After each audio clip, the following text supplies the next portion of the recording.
مرحبا شباب، شو اخباركم؟ معكم سكوربيو.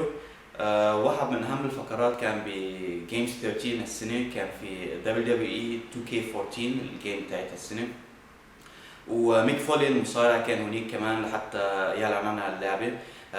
قدرنا نعمل معه مقابله لميك، ومن خلالها قدرنا نعرف تفاصيل زايده عن حياته كمصارع، ككاتب، كستاند اب كوميديان. و مثل ما خبرنا حيجي على دبي السنة الجاي حتى يعمل عنده ميدل ايست تور. ف اذا بتحبوه ميك كمصارع ولا ككاتب ولا عندكم شغف المصارعة، رح اترككم مع المقابلة له، ان شاء الله تعجبكم.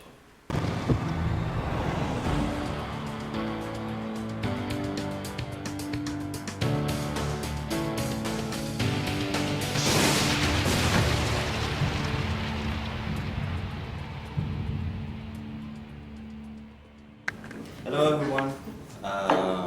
We're sitting here right now with the hardcore legend, the WWE Hall of Famer, Mr. Mick Foley. Welcome to Dubai, Mr. Mick. Hope Thank you. You're liking the place, and you're enjoying your stay here. I am liking it. Right here in Dubai, UAE. Mr. Mick, ever since that night in Madison Square Garden where you've seen Superfly, Jimmy Superfly Yes. Snuka, performing that jump, and since then something came up on your mind. Can you please tell us about your beginnings since that moment? Sure. That was a very important night for me. That was 1983, October of 1983. And when the Superfly jumped off the top of the steel cage, I looked around and I saw how people were reacting, and I remember how that made me feel inside, and I remember thinking, I'd like to one day make people feel the same way that I feel right now. And so much of my career was designed around trying to make people feel the way that I felt that night. Through your entire career, you've passed through 3 different entire personas, each with a different and unique personality. Yes. What made you change your character from time to time? Well, to begin with, Mr. McMahon made me change my character from Cactus Jack to Mankind. At the time I didn't understand it. I was very comfortable being Cactus Jack, but it turned out to be the best possible thing that could have happened to me, because after that, Mr. McMahon found out that when I was younger, around the time when I saw Jimmy Snuka leap off the top of the steel cage, that I had always wanted to be a character called Dude Love. And so he decided to make that dream come true for me almost, I guess, 15 years after I first created it. And so there was the third character. We kind of interchanged them. Thankfully the dude was seen on the 1000th episode of Raw. Nobody had missed him, but he came back nonetheless. But it was fun. It was a change of pace, and I got to go from being intense to being fun, and then back to being intense again. Back in 2000 at the Royal Rumble, you were able to perform the 3 different characters Yes. at the same Royal Rumble. How did you do that? Well, I quick changes of clothes. Broadway actors do it all the time. When my son Huey became a big fan of the WWE, he had no idea that I had been I tried telling him that I had been a WWE superstar. He didn't believe it. And so he goes, "Were you ever in the Royal Rumble?" I said, "Not only was I in the Royal Rumble, I was in it as 3 different characters." And he looked at me and said, "And you still couldn't win it?" So yeah, I couldn't. It doesn't matter how many times I would have been entered. I could have been entered 27 times and probably not won it. Which character do you think fit your personality the most, and you think that the WWE Universe loved it most? I think as I got a little older and I realized the value in making people laugh, and realized that that was part of sports entertainment, as well as the really tough physical matches, I came to appreciate the latter day Mankind, not the dark Mankind who was in the boiler room, but the fun Mankind with the sock puppet. Closer to the Yeah, I was closer to who I really was. So that was just an extension of my personality. A lot of the characters are always best when they're extensions of your real personality, and Mankind in the late 1990s was probably the closest to who I was. In the 1990s era. Yes. The late 1990s, 1999, 2000. usually a superstar's signature move or finishing move is more of a physical maneuver or a submission move. You've had the mandible claw, but most people like and remember is Mr. Sacco. Yes. So, Well, Mr. Sacco was the mandible claw with a sweat sock on my hand. how did you come up with this? Well, the mandible claw is an interesting story. If anyone has seen the movie The Fugitive, it was Yeah. based on a television series called The Fugitive. It was based on a famous case in the United States. And the man who was the fugitive later became a wrestler, and using his knowledge of the physical anatomy, he created the mandible claw, which is actually a debilitating nerve hold. It's not. It was never a matter of me sticking a sock in someone's mouth.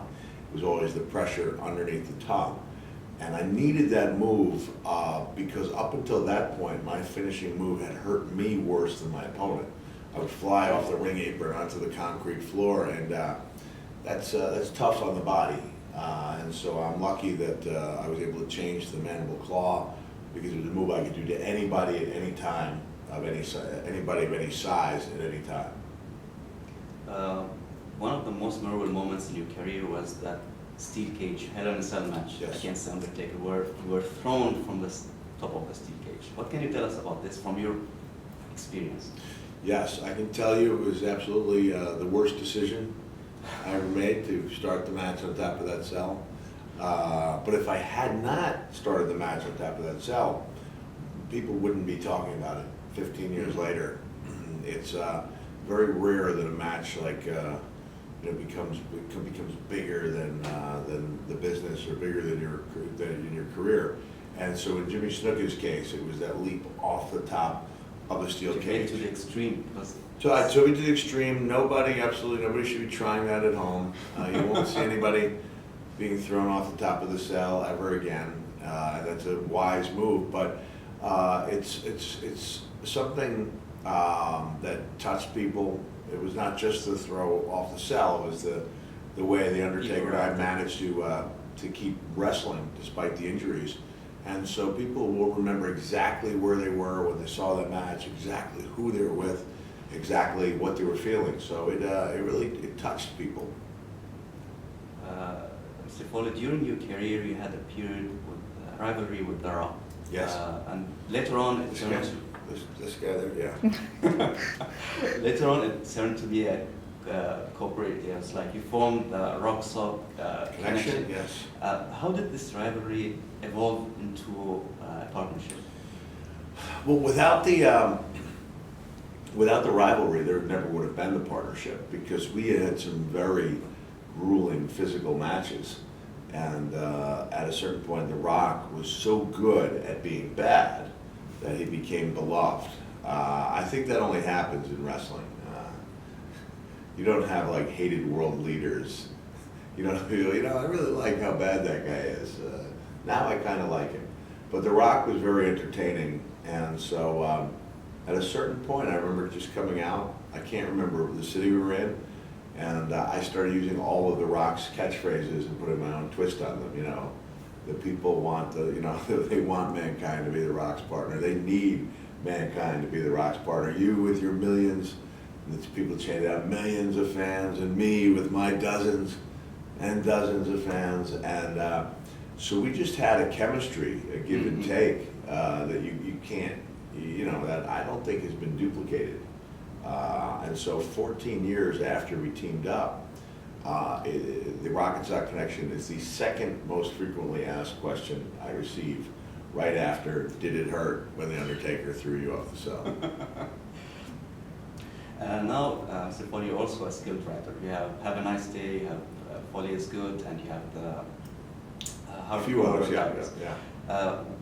What you didn't tell on those diaries? I mean, what can you tell us? What didn't I tell? I have nothing more to say. I've written. I have several more stories to tell. Maybe one day there'll be another book. Actually, tonight I will go after my appearance at the International Games Convention. Is that what we call it? Right? Games 13.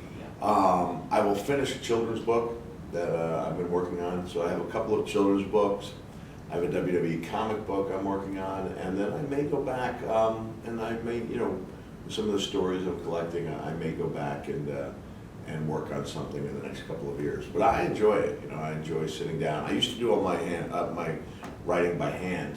As a matter of fact, on the plane ride over here, I was writing a letter to a friend of mine, and the flight attendant came by and she asked me what I was doing. I said, writing a letter. She said she'd never received a letter. And so I said, would you like one? And I wrote her a nice letter on the plane. That's the way I roll. It's random acts of kindness. You didn't know that about me, did you? No, but Yeah, okay. Yeah, I'm pretty kind-hearted if you check up on me. Yeah. Will you ever see Mr. Foley on a Middle East tour for regarding the stand-up comedy show you do?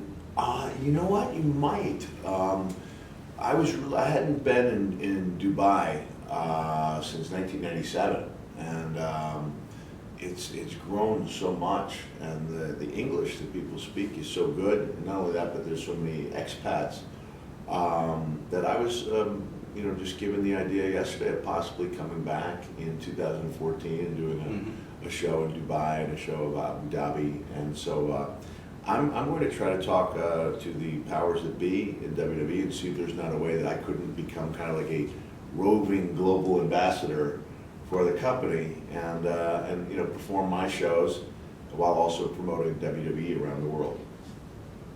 Now the question that's on my mind, and I'm sure it's on a lot of minds. Will we ever see Mrs. Foley's baby boy back again on the WWE stage? In the ring? No, I've had my last I've had my last match. Actually, this image there was the last promotional photo I ever took as a wrestler. It was right before the Royal Rumble 2012. So people should take a look at that. And there's plenty of me on the 2K14 if you want to see me at my best. In the WWE DVDs, they put out a wonderful DVD in my career called For All Mankind. No one needs to see me back in the ring, and they won't. No, I'm sure the alot, they want to see you. They want to see a legend like you back again in the ring, Wow. even for once.